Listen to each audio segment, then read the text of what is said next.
자, 그러면 여기서 한번 고수 전쟁에서 관련 의문점이 발생하는데 의문점은 정리하고 넘어가자고요. 자, 먼저 의문점 하나는 2차 고수 전쟁의 영웅, 명장 을지문덕의 기록이 3차 이후에는 나오지 않는다는 거야.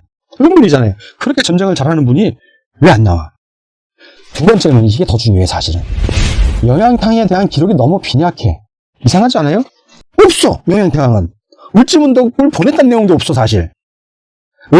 고구려의 대신이라는 내용만 나와. 을지문덕이. 영양탕이 을지문덕이 어떤 명령을 내린 거 아니에요. 무슨 사령관으로 가서 전쟁을 마무리하시오.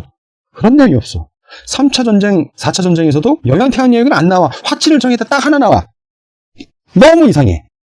고수 전쟁을 다 막아낸 분은 영양탕이야. 이겨냈죠. 그렇게 위대한 왕인데 고수 전쟁에서 활약한 영양탕의 기록이 없어, 지금. 여러분들 보다시피. 나도 너무 이게 이상한 거예요. 보면서, 진짜 그러네? 자, 영양탕과 을지문덕의 관계에 대한 기록이 또 없어. 영양탕이 분명히 어떤 밀명을 내렸을 텐데 그런 내용이 전혀 없어. 또 하나, 세 번째. 영양탕의 왕자들도 싸웠을 텐데 고구려 임금님은 황후가 3분이라고 그랬잖아. 그리고 그 황후 말고도 비들이 많아. 그럼 자식이 100명, 200명이 될 수도 있다고요. 왕자들에 대한 기록이 전혀 없어. 태자에 대한 내용도 없고. 이것도 무지하게 이상하네. 마지막으로 네 번째. 영양탕이 붕어하십니다. 근데 왕자들 중에 하나 태자가 왕위를 물려받는 게 아니라 배다른 도생 고원무가 태왕이래요. 이거 정말 이상하잖아요. 이게 왜 이렇게 되지? 왕자들 얘기 한 번도 없어. 분명히 1차, 2차, 3차, 4차 전쟁에 걸쳐서 왕자들이 나가서 싸운다고요. 고구려는 귀족들의 나라라 기만민족이잖아요. 왕자들이 나가서 싸워. 그거는 징기스칸도 자기 왕자들, 아들들이 다 나가서 싸워요. 자, 의문점 3. 1차에서 4차 고수 전쟁을 1차에서도 이놈들이 요소지역을 뺏어서 바로 요소지역 되찾아오는 임금이에요. 공격대죠. 그런 분이 무슨 항복을 해? 화친을 청하고 아니죠. 끝까지 전쟁을 했을 텐데 왜 갑자기 화친을 하지? 이상해야죠. 자, 그러면 보겠습니다. 그러면 이제 신상국사 이호원 박사가 보는 고수전쟁의 의문점 1, 2, 3에 대한 분석과 결론이. 이건 내 나름대로 내린 제가 보는 거예요. 첫 번째 분석하는 거예요. 고구리 조정이 주전파, 싸우자는 파하고 주화파 이제 그만 화해하자. 화평하게. 둘로 갈린 겁니다. 이 고구려 조정이. 내부의 분열이 왔어. 수나라만 내부의 분열이 왔던 게 아니라 고구려도 전쟁 중에 내부의 분열이 옵니다. 처음에는 주전파가 득세하죠. 왜 영양탕이 주전파인데 바로 그냥 1차 고수전쟁 때 요소지역을 가서 그냥 작사를 내버리잖아요. 먼저. 자, 주전파, 싸우자는 파요. 그게 우리가 막강하게 싸워서 이겨갖고 적들을 압살해야 하는 게 평화를 가는 거다. 이겁니다. 누가? 주전파 대표주자 영양탕이죠. 을지문덕 장군이 있겠죠. 다음에 연태조. 연태조가 누구냐? 동부대인 막리지죠. 연계의 소문의 아버지입니다. 이 사람이. 이 전쟁을 지휘한. 근데 기록은 안 나와요. 연태조가. 다른 기록이 나옵니다. 자, 일단 이렇게만 보고요. 자, 연태조 동부대인. 동부대인 하니까 여러분들 눈에 좀 띄울 수 있을 거예요. 동부? 그렇죠. 이 동부대인이 누구냐면 동부 사람들이 동천태양 시절에 위나라하고 전쟁할 때 관구검이 왔잖아요. 1차, 2차에서 그 동천태양이 이깁니다. 관구검 10,000명이 왔고 동천태양이 2만 군사를 해서 1차 전투에서 3,000명을 죽여요. 2차에서 3,000명을 죽여. 이제 관구검은 한 1,000명 정도 부상되어서 3,000명만 남았어. 2만 병력이 3,000하고 붙었는데 2만이 져. 18,000명이 사상을 당해. 2,000명 데리고 후퇴합니다. 겨우. 이상하지 않아요? 누군가 도와줬다.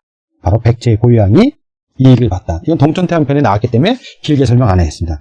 자, 동천태양이 고유의 전쟁에 이제 후퇴를 합니다. 져갖고 어디로 도망가냐 하면 중령, 대나무 거기로 도망가요. 그걸 어디로 봤냐면 제가 고려의 오련산, 강화 오련산, 산동반도에 있습니다. 그쯤으로 본다고 제가 말씀드렸죠. 거기까지 도망갔다가 그때 도망갈 때 동천태양을 끝까지 호위하고 목숨 바쳐서 역전의 발편을 마련한 군인들이 다 동부 사람들이에요. 동부는 절대 물러서지 않는구나. 고구려 무관들의 핵심 주류 세력이구나, 이분들이. 동부.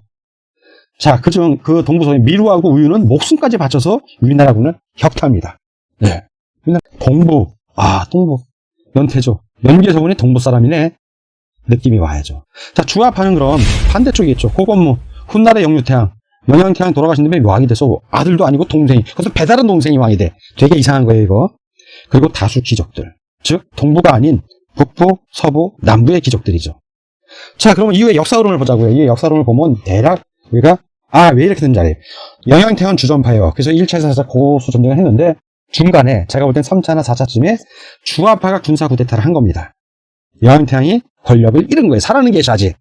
기록은 없어. 이거에 대한 기록. 왜? 군사 쿠데타 한 놈들이 기록을 안 한 거야.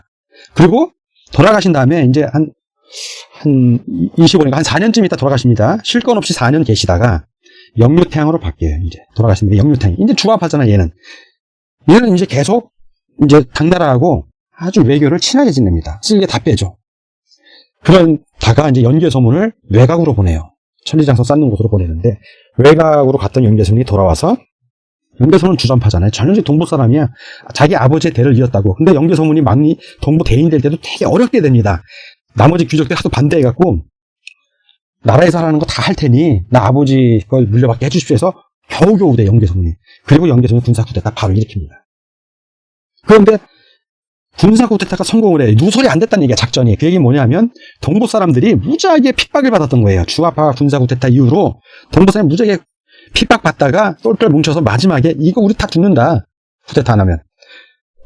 리더인 연개소문이 돌아왔을 때 번개처럼 정광석처럼 밀어붙여서 된 거예요. 그 위에 이제 보정왕이 임금이 되시고 다시 고구려는 주전파의 나라가 된 겁니다. 마저 이제 볼게요. 자 그러면 고구려 조정의 분열 원인 왜 분열이 됐을까?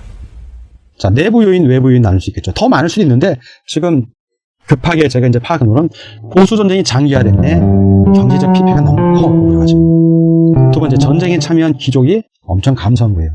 자 장군들 대신들 고구려의 대신들은 다 장군입니다. 문무를 겸비하니까 자기 아들들이 전쟁가 다 죽은 거야. 기마병들은 다 귀족이라고 그랬잖아요. 그리고 본인들도 나가서 싸우다가 죽고 그러니까 전쟁을 싫어지는 거야. 또 백성들도 보병으로 와서 다 죽어. 백성은 생산력이라고 했잖아요. 자, 외부 요기는 수가 계속 공격을 해와. 그러면 압도적으로 고구려가 이기지도 못했고 그렇다고 수가 또 압도적으로 이기는 것도 아니야. 그러면 화평을 창하는 애들이 슬슬 나오기 시작합니다. 이게 고구려 조정 분열의 원인, 즉 주화파가 나오게 된 배경이에요. 자, 그럼 전쟁에 대한 대체. 주전파는 간단해요. 적, 수나라죠. 공격을 막아내는 수동적 방어를 넘어서서, 그건 당연하고 넘어서서 적의 본토를 공격해서 점령해갖고 능동적 공격을 하는 거예요. 그래서 전쟁의 근본 원인을 없애는 거예요. 그러면 주전차의 의도대로 했으면 수나라까지 다 갔으면 되는데 주화파가 나타나서 2차 전쟁 끝나고 그 할 기회가 있었어. 수나라가 작살이 났잖아요. 점령하러 가야 되는데 이 주화파는 적의 공격을 막아내는 수동적 방어하고 적과의 외교 고섭을 그냥 평화, 현상 유지를 하려고 그래. 더 이상 죽지 말자. 자, 영유태양은 화친정전은 주화파라는 얘기죠. 그러면 3차, 4차 때 저기 항복을 하잖아요. 영양태양이 기록상 화친을 청한 건데 이 얘기는 3차 또는 4차 그 사이에 군사 쿠데타가 났다는 얘기죠. 주전파가 제거됐다는 얘기예요. 자, 그러면 보자고요. 4차 고수전쟁부터 급격히 변한 고구려 정권의 태도와 성격. 사실은 3차 때도 보이는데 3차 때는 노골적이진 않아. 애매해. 공방을 계속 주고 그러니까 4차는 아주 대놓고 항복, 화친을 청하잖아요. 진 것도 없는데. 자, 이거는 진짜 주전파가 급격히 몰락을 한 겁니다. 주화파가 정권을 장악한 거예요. 자, 1차에서 3차 고수전쟁의 승리를 이끈 영양태양이 화친을 청한 이유가 없어요. 전혀 없어. 근데 4차에서 화친을 청했어. 이거는 고구려 조정을 이때 4차 때는 주화파가 완전 장악한 거예요. 자, 이 주화파의 군사 쿠데타 가능성이 무지하게 높죠. 왜? 1차에서 3차 고수전쟁 이후 전쟁의 피폐함을 느낀 주화파, 고건무, 북서남부의 귀족들. 북서남부의 귀족들이 영양태양의 배다른 동생인 고건무를 꼬셨죠.